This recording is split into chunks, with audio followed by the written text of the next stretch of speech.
Découvrez un extrait exclusif de ce livre audio et profitez d'un essai gratuit sur Audible via le lien dans la description.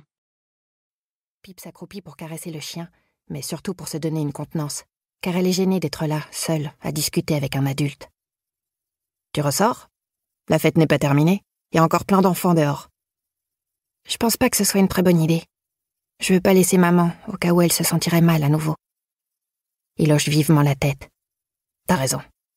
Si tu as besoin de quoi que ce soit, viens à la maison. On va pas se coucher tout de suite. » Puis il s'éloigne, le chien sur les talons, et disparaît dans l'ombre du crépuscule naissant. À 21h50, il fait nuit, et Pip voudrait aller se coucher. Elle va voir sa mère, qui dort sur le dos, la bouche ouverte, les bras croisés au-dessus de sa tête en ronflant. Pip jette un coup d'œil au monde qui s'étend au-delà du portillon de leur cour. La fête est finie, mais le parc est encore plein de vie. De petits groupes sont assis dans l'herbe ou sur des chaises pliantes, leurs visages éclairés par des lampes tempêtes, des lanternes ou par les braises rougeoyantes de barbecue jetables. Il faut qu'elle trouve sa sœur pour pouvoir fermer la porte à clé et aller se coucher. Mais elle a peur de marcher seule dans le parc la nuit, même s'il y a encore des gens dehors.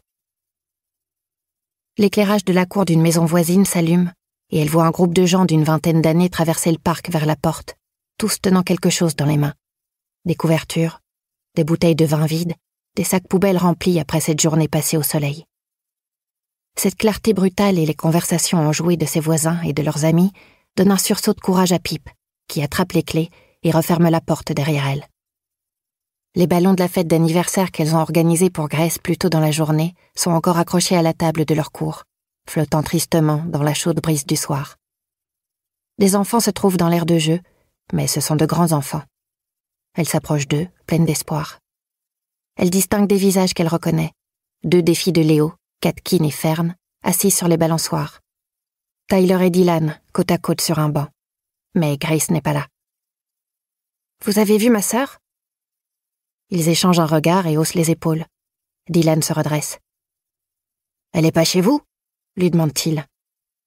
Un frisson glacé parcourt l'échine de la jeune fille. « Non, ça fait super longtemps qu'on l'a pas vue. »« Elle nous a dit qu'elle rentrait il y a 1 heure, je pense, » indique Katkin. « Elle a dû changer d'avis. T'es allé voir chez nous ? Peut-être qu'elle est avec nos parents ?» Pip reprend son inspection à travers les vestiges de la fête, observant les formes sombres des guirlandes qui pendent aux arbres, les rangées de sacs poubelles pleins prêts à être collectés le lendemain matin, les piles de chaises, les tonnelles démontées et posées contre les troncs des arbres. Elle aperçoit de la lumière dans l'appartement des Ozes, déserté après toute une journée de festivités et le dîner auquel elle est allée avec sa mère. Celui où elle a bu trop de vin avant qu'elle ne parte précipitamment pour rentrer à la maison en zigzagant.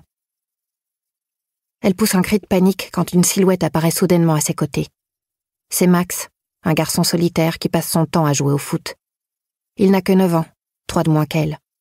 Elle n'en revient pas qu'il soit encore dehors à cette heure. Comme toujours, il est avec son ballon adoré qu'il serre contre son ventre. Il la dévisage, les yeux écarquillés, l'air affolé. Elle a l'impression qu'il veut lui parler, mais il ne dit rien. Il se détourne et dévale la pente vers la maison. Pip le regarde courir avec le sentiment que quelque chose ne va pas. « Grace !» appelle-t-elle. « Grace !»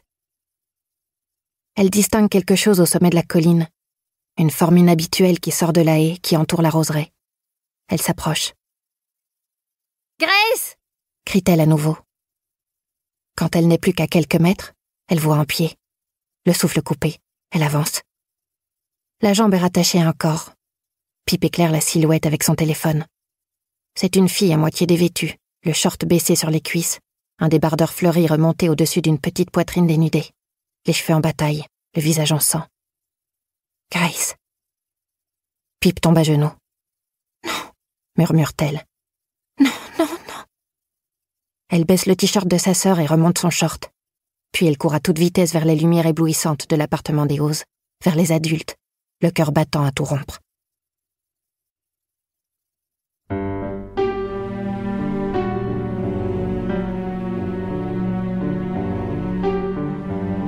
Avant.